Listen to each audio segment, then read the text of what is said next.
Cinema is global, and countless countries have made contributions to it. I'll go over some movies from countries that don't get a lot of cinematic spotlight, and I'm not claiming that these are necessarily the best works of these countries, but these are movies from these countries that I have seen that I enjoy and that I personally recommend. The criteria will be the country the director is from, and the number of films that I will cite does include films in which the country was just a location or part of the production. And I'll just go in rough order from, most to least well-seen countries, I suppose. So first, start off with Hungary.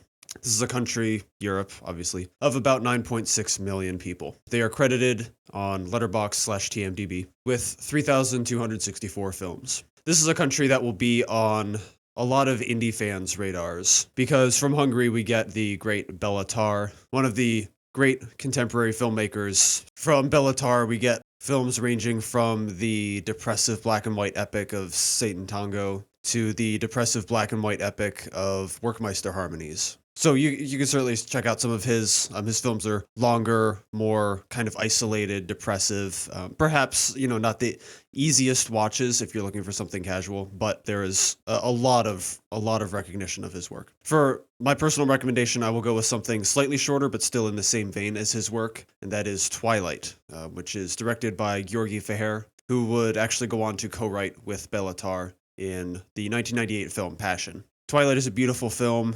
It is one that makes me really thankful that we have organizations that are making restorations and whatnot of, these almost lost films or films that would not reach, the light of a wider audience.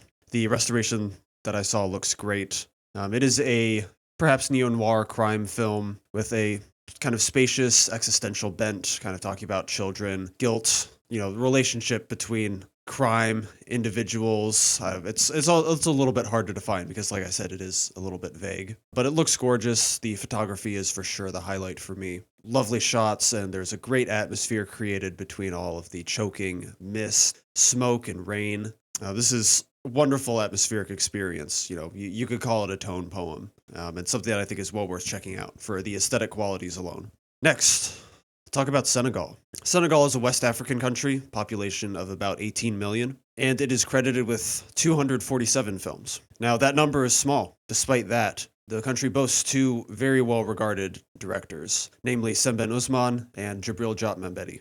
Their filmographies are both well worth the time investment. I have watched a decent amount of both their works, and especially Sembène Ousmane is a favorite of mine. For Mambéty, I will recommend The Little Girl Who Sold the Sun. At least to me, the title feels like the name of some kind of mythic, folk tale. In reality, the film is much simpler, much more grounded than that. But at the same time, you can make an argument that what is depicted in the film, the courage of this girl as she's going about her life in her state, that is something that deserves to be immortalized in its own way. And for Sembène Ousmane, I will recommend Mandabi. This is the film that got me into watching a little more African cinema. And I think this film highlights two specific strengths of cinema as an art form. And that is the ability to communicate something unknown, something new, and the ability to communicate something universal. So Mandabi throws us into, or at least throws me, into like a completely different culture and way of life. It is made in 1968. So, of course, there's the fact that it's almost 60 years old now, but also the fact that the living conditions just completely separate from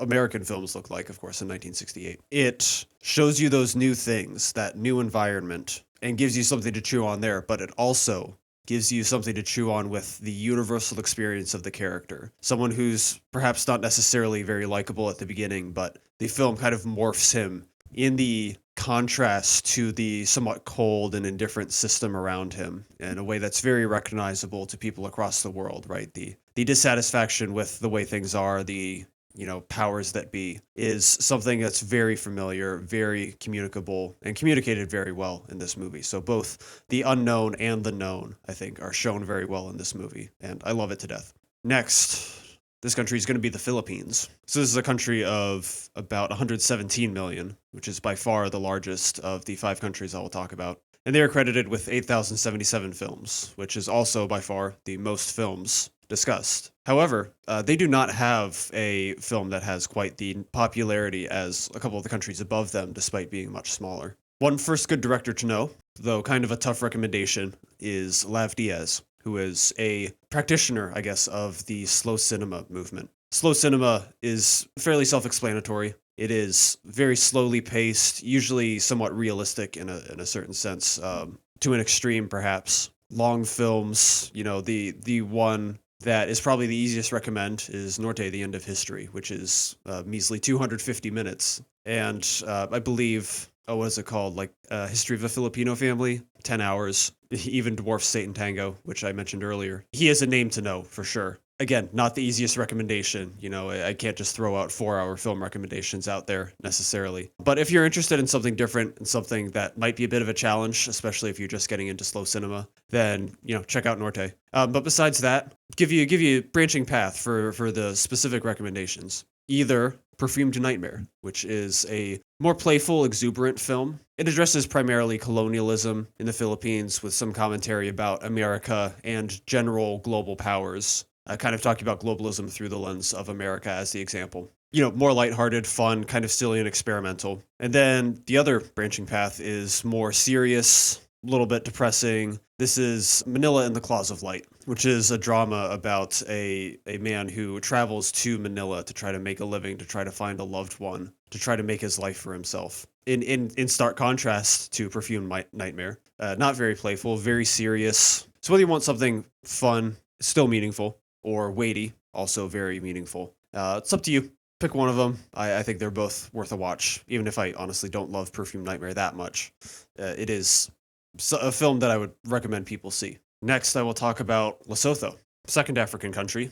The video honestly could just be African countries. There's certainly more than 5 that could use some highlighting, but I'll limit myself to 2, try to mix up the continents. Lesotho is much further south in Africa, actually entirely within South Africa, the country. And it is a country of only 2 million, and they are credited with 21 films. The director I want to highlight is Lemohang Jeremiah Mosese. You can see the passion he has for his country in his craft.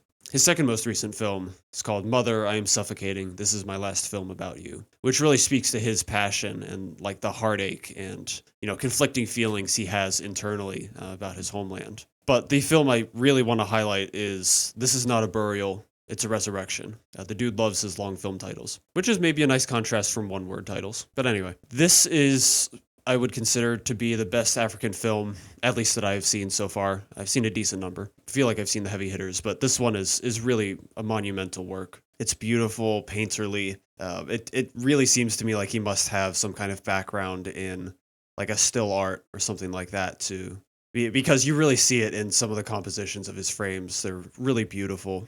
Great use of sound for defining the main character as well, in terms of communicating some emotions and internal state. There's a mournful but restrained and powerful tone in the movie. That's kind of difficult to put into words, but it switches dimensions when it needs to. It hits the right beats at the right time. I mean, this is really just a fantastic film. I cannot recommend enough.